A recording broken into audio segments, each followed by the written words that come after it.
to the boardroom of the BBC, where the chairman of the BBC Board of Governors, Sir Dudley Dudar, is about to propose the toast. Radio 2. Thank you, my lords, ladies, and those who followed you in. Today, that is now, here, now, at this moment in time, as I am speaking. Get on with it, you Wally. Thank you. Today, not tomorrow or yesterday, although today will be yesterday tomorrow. Won't it? You get it anyway. That is, if today doesn't go on too long. But whatever happens, it falls to me to do what I always do at times like this. Which, if I'm honest, I have to admit that sometimes, not always though, because, and this is the important point I want to make. Button at your bum pot. Button at your bum pot, yes. But having said that, most people would agree that at the end of the day, always a pack of spare toothbrush. Because it's a long way to Tipperary. So keep right on to the end of the road, because I live in the second house from the end. Where it often gives me great pleasure to tell you and to say that the toast is burned. The toast is Radio 2, you Wally. The toast is Radio 2, you Wally. Welcome to Someone and the Grumbleweeds. I was supposed to say that.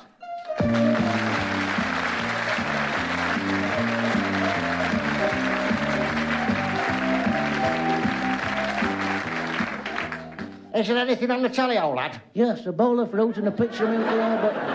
If he says that again, I'll ram the rotten picture down each throat.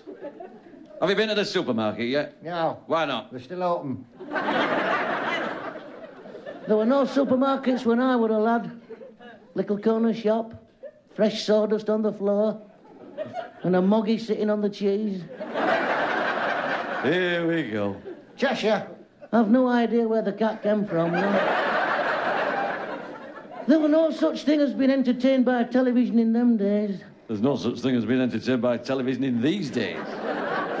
They had some good programmes on telly years ago, didn't they, Geoffrey? They did, Ernie. Yes. Wonderful programmes, weren't they? Yeah. Do you remember Muffin the Duck? Oh! Slap me thigh and call me Arthur. Yeah. I'd completely forgotten about Muffin the Duck. Yes. We used to sing along with him, didn't we, Geoffrey? We did, yes. Yeah. Here comes Muffin, Muffin the Duck. Here comes Muffin, Muffin the It Duck. was a flipping mule. We know it was. Clever clogs. But we used to call him Muffin the Duck. It was our little joke, you see. Yeah. Well, you two are beyond the joke. Who was that who had two little friends called Looby Loo and Teddy? Oh, another of our favourites, Tony Pandy. Yes, Tony Pandy. He came from Wales. Yeah. Andy Rotten Pandy, you dog. We know. It was another of our little jokes.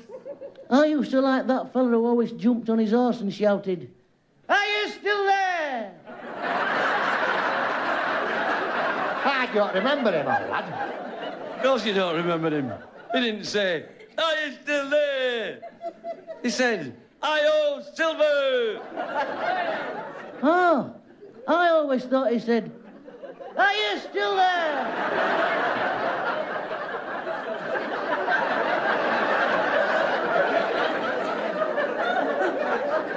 For years I thought that. For years I thought he said, "Are you still there?" It was the Lone Ranger and his faithful companion, David Coleman. Chonso. Oh, yeah, Tonto Coleman. Yeah, David. of course it was. David Tonto, yeah. No, you Wally, he's on a question of sport. I've never seen Lone Ranger on a question of sport. It's like sharing a house with a lot of king-sized jelly babies. Look, forget it, because there's nothing on the television anyway. There is. A bowl of fruit and a picture of Uncle Albert. Oh, so long. Don't encourage him. The best cowboy of ever and ever he was. My Uncle Albert? John Wayne. He made some marvellous films. She wore a yellow ribbon. Now, John Wayne always wore a big hat. King of the Jungle he was. That must have turned over 2 pages. Who was King of the Jungle? Tarzan. Great he was. Me, Tarzan. You, Tonto. Flaming Jane. Oh, yeah. Me, Tonto. You, Flaming Jane. And then he'd swing through the jungle going, ah, ah, ah, ah, like that. I'm not surprised you made that noise. Catch yourself on one of them branches and it'll bring tears to your eyes.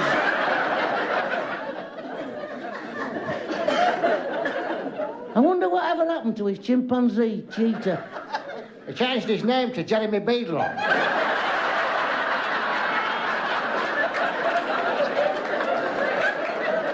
Look, for crying out loud, just pack it in. It was only a joke. I can't take any more of this garbage. There's only one consolation. It can't possibly get any worse.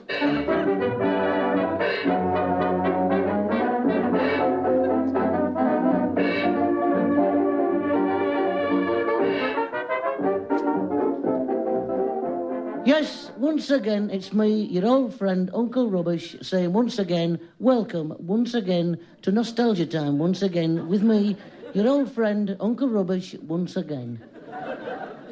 I can feel the nausea creeping all over my body. Once again, I have had thousands of letters from one or two people, all asking the same question. Everybody wants to know if I have any more of my unusual recordings made years ago on my old gas-operated tape recorder. Well, the answer is yes. That's me finished. I'm getting a video out. With the assistance of my able colleague Ratface, Thank you, old gaffer. who will operate the recorder, I have great pleasure in bringing to you for the first time unusual recordings, so unusual you will say, just listen to that unusual recording. That's the most unusual recording I've ever heard. Right, old lad. How do I work this contraption? Turn the gas on, Ratface, and light the pilot. Oh, right. Pilot light lit. Here we go with unusual recording number 1. This unusual recording is of a hen laying an old-fashioned police constable. Number 1, coming up.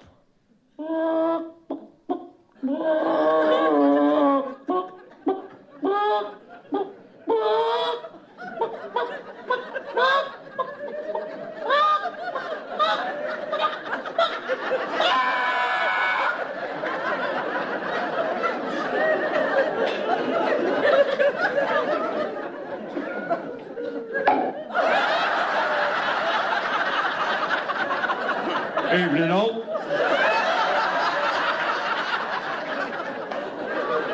That's brilliant, that. Thank you. Thank you. Unusual recording number 2 is of a hen laying an old-fashioned police box.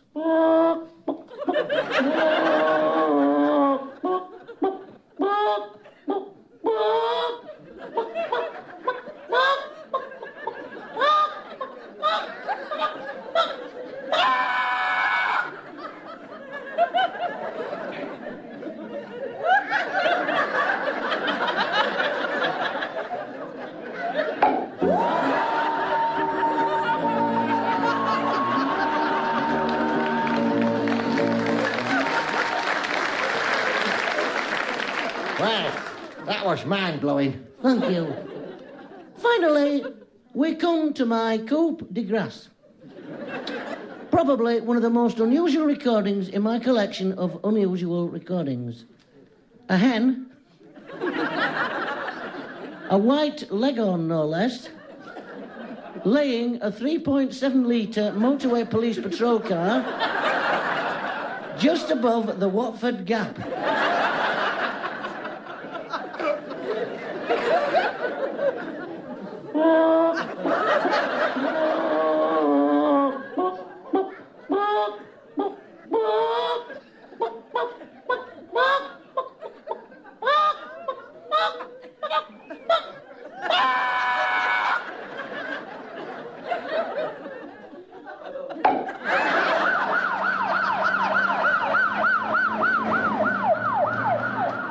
Oh, dear. The poor hen. Indeed. She was last seen doing 90 miles an hour in the opposite direction up the wrong side of the motorway. Until next time, bye-bye, everybody. Bye-bye.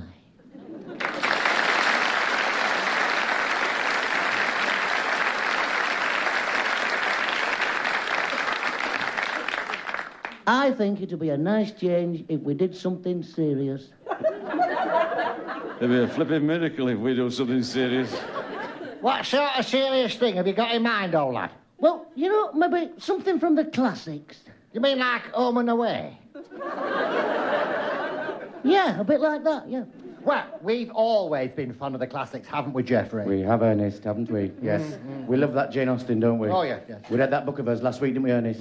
Yes, We yes. did. Pride and Prune Juice. Wonderful book. Galsworthy. Geoffrey, go and wash your mouth out. No, John Galsworthy. He wrote Bruce Forsyth's saga. Of course he did, yeah. For crying out loud, you two, just pack it in. Mrs. Rubbish used to like Keats. Did she have them boiled or fried? Keats, you pike, and poetry. As it happens, I'm rather partial to Kipling. Well, I've never been kippled, have you, Geoffrey? Mind you, Geoffrey and I have always been into poetry. We have, Ernest. Oh, no, they're off again. Do you remember those poems we used to do when we were with Edna Purbright's Dainty Dot's concert party? Oh, I do, Geoffrey. I wish I was a blue tit. Hey, you can't do that one, Ernest. No, Geoffrey, you're right. I've forgotten about the end bit.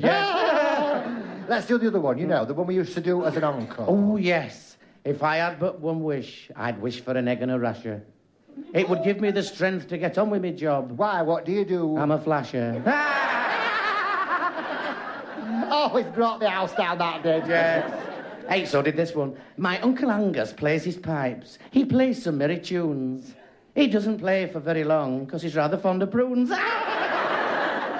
And to think they hung crippin'.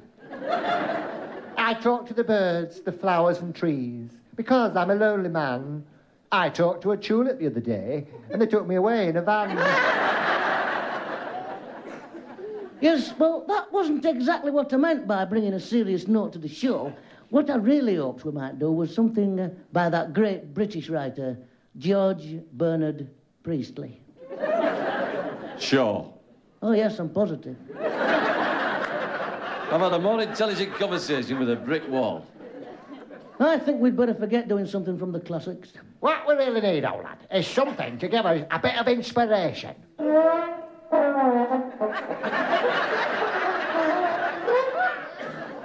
Did you hear that, Geoffrey? I did, Ernest. I did.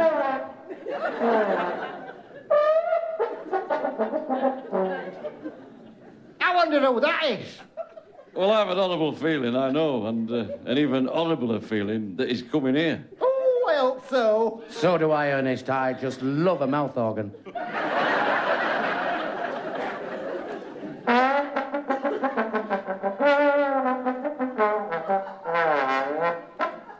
There's something about that style that I recognise. So do I, old gaffer. I wonder what the chances are of being struck by lightning in the next 10 seconds.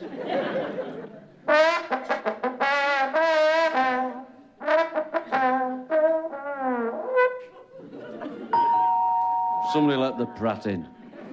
I'll go. My word, what a lovely surprise. It's the one and only George Chisholm.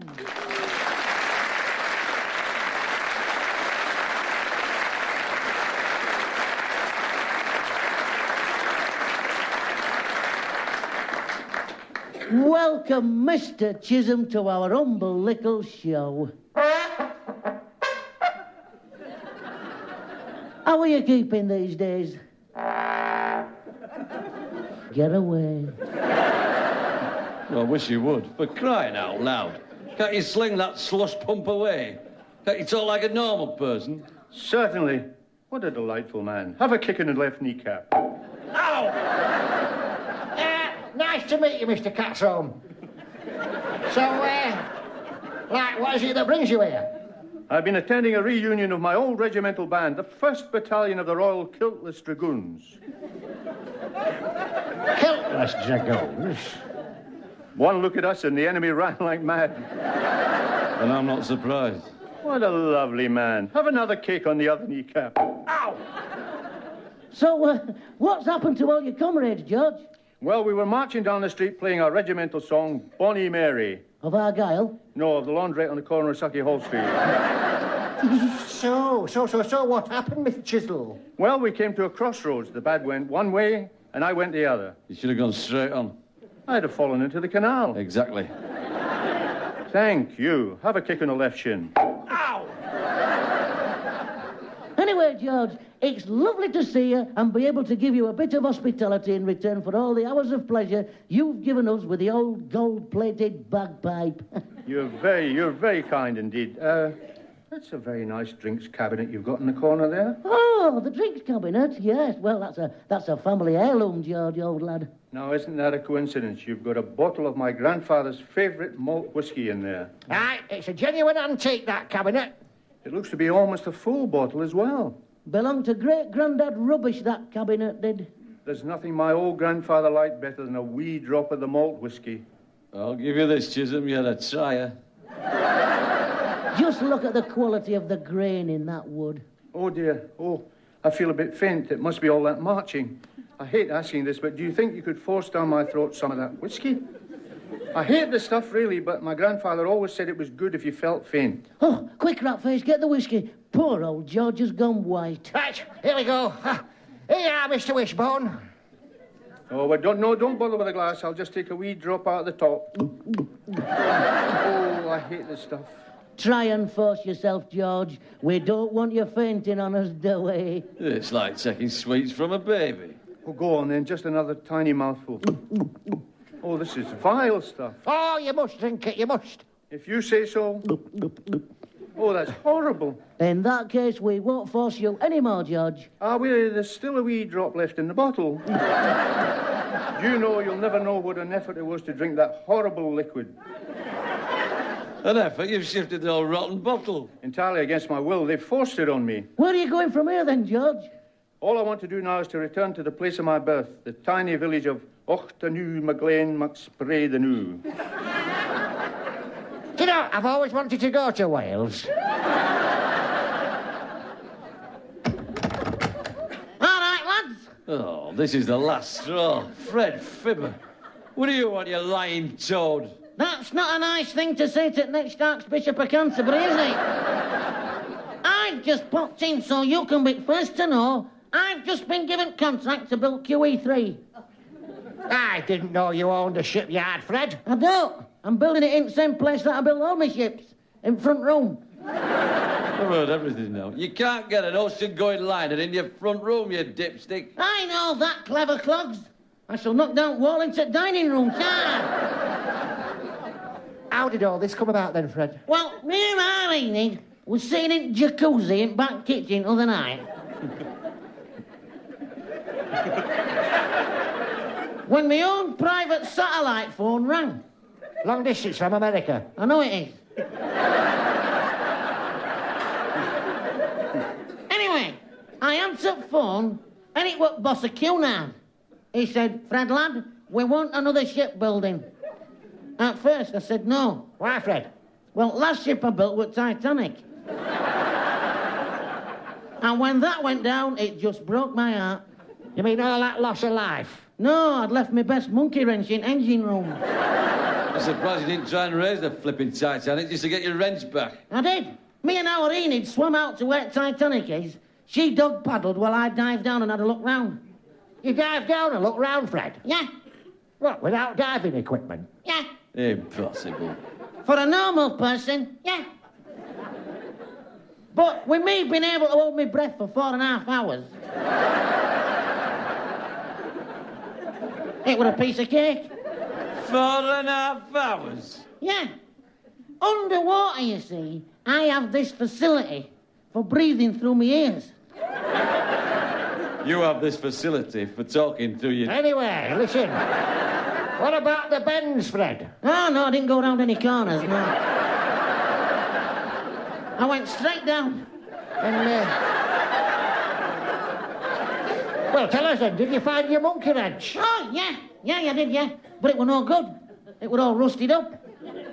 Anyway, hey, what did you tell me? Tell you what, Fred? About old George being here. Oh, do you know our guest then, Fred? Do I know him? I probably made his trombone for him. You made my trombone? You see, he confirmed it. I've made trombones for everybody, me. Glenn Miller. I made dozens for him. Do you know, when old Glenn Miller used to come to our house to be measured for his trombones, our Enid always made him 6 jars of red cabbage to take home. Loved our Enid's red cabbage, Glenn Miller did. You know, he came over to see us one day when I'd been pearl diving in Leeds and Liverpool Canal. I gave our Enid this beautiful string of pearls, and old Glenn wrote a song about it. Amazing. Which song was that, Fred? Pennsylvania 65000. I had no idea I was going to meet such a talented man. Hey, listen, George, old lad. I've made trombones for them all. Tommy Dorsey, Don Lusher, Primo Carnera, Gracie Fields, Incredible Hulk. Best one I ever made was for Lester Piggott. I've got you now, Fibber. Lester Piggott. Lester Piggott never played the trombone. You're right. You're absolutely right, right? Yeah, well spotted. It were a euphonium I made for him. Well, when am I doing this spectacular production you mentioned in your letter? Letter? The letter that came with the script. Here we are. Dear Miss Chisholm. Now, come on, lads. Do I look like a woman? Of course you don't, Georgina. We look forward to you taking part in one of our mammoth productions, what we will write especially for you personally yourself. So how about it, lads? Come on, Uncle Rubbish, let's announce it. Yes, but it's not so easy. First, we need to find someone with a Scottish accent. What was that? That was me coughing in a Scottish accent. Make the Wally audition. How very charming. Have an E on the small of the back. Ow! Right, one Scottish audition coming up. Splay the grockle wi' a new, kirk the thistle lightly. A crummock will surely cure your back if it's applied twice nightly. Perfect. That's the best Scottish... As many's the spreck and stickle a wee, for all lang syne is chancy. The spittle and sprot will cure the rot when Kenneth turns out to be Nancy. You know, that is absolutely the finest Scottish... Snigger the crunch and spittle the rye, if ye haggle in yon nook and cranny, for the sight of your life is a Glaswegian wife on the arm of her bow-legged granny. Do you know, I can honestly say it, I've never heard a better Brannock Scottish... today, we a lassie called me, and a punnet of scratty and chip. For crying out loud, Chisholm, you've got the rotten pass. Right. Well, here are your scripts. Let's not waste any more time. Ratface, do the necessary. Right. Ladies and gentlemen, Magnificent Grumbleweed Movies present yet another story which is absolutely true. Yes. What you were about to hear is a totally non-fictional true story made up of facts what really happened. Well said. A story of stark terror. Am I in this garbage? It wouldn't be stark terror if you weren't in it. You mean it'll frighten the life out of nice old ladies? Exactly. That'll do me. I hate nice old ladies. Well done. Have another knee in the small of the back. Ow! Right, Geoffrey. Pass me those gramophone records. We're doing the music and the sound effects. You are, Ernest. Ooh, I'm so excited. Right, ladies and gentlemen, we bring you a stirring tale of raw human endurance set against the backdrop of mountains, lakes, and heather, which is forever Scotland.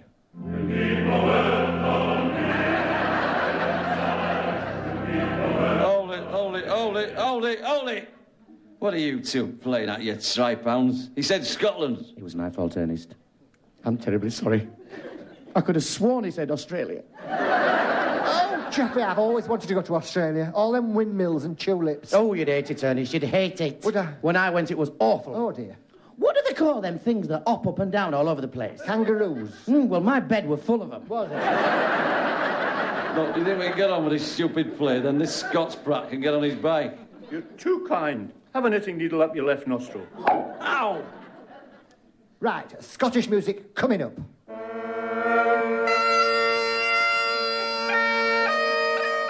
Yes, Scotland and a tale of terror, a tale of horror, and a tale of the grim.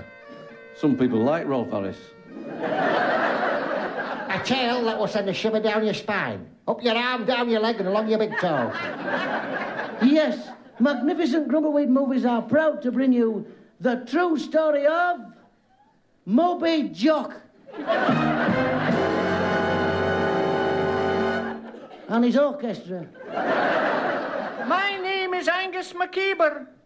Folk laugh at old Angus McKeeber, but I couldn't give a toss. I like that. It's like working with the wooden tops. For the past 2 years, I've been sitting on the edge of the loch, waiting to catch the sea monster that had reared up out of the water and bitten off my sporn. Yes, I was waiting to catch Moby Jock and his orchestra. Don't you think I cancelled an appointment to have 12 teeth filled? I was determined to catch the beastie that had bitten off my sporn, and I was awaiting the arrival of 3 friends. Suddenly, out of the mist, I saw them rowing towards me. They were actually hoping for a BAFTA award for this. We've come to help you, McCaber. This is pathetic.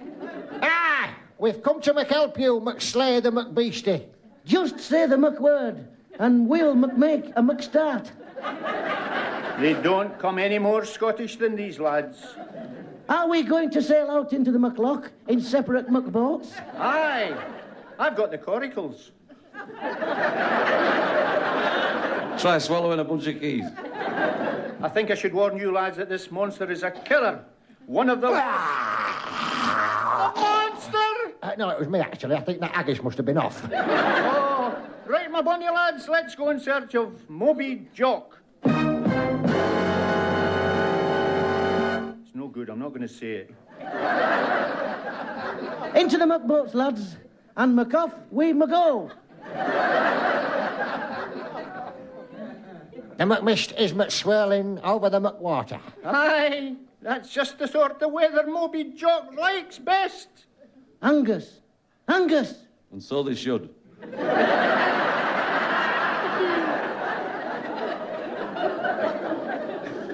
Keep a sharp McEye out for the McBeastie. I can feel that Moby Jock is not far away. I'm McAfraid. I'm McScared. Well, we're McTerrified and we're not even in it. Well, I'm McFed up with a McLot of you. There it is, McWhere? on the McStarboard side. Which side's that? The McRight. The Fiend! It's Moby Jock! The scourge of Scotland. Will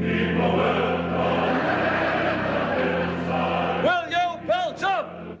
He's mine. Look, he's mine. And nobody else's. He bit off my sporn and now he must pay. I'll kill him with my bare hands. He's McDived into the McWater. Oh, he's McFighting Moby Jock with his McBare hands. He'll be killed with any McLuck. Pull him aboard. He's done for. I think he's McSnuffed it. Oh, no. No, I haven't, lads. I'm still here, but I'm very weak. There's only one thing that can save me. Anything, just McName it and we'll do it. Try and What? Tell us, try and what? Try and force another bottle of whiskey down my throat. I knew it. On your bike, Chisholm, you're nothing but a prize McPratt. I can't thank you enough. Have an empty whiskey bottle rammed up your right nostril. Play the McMusic, somebody.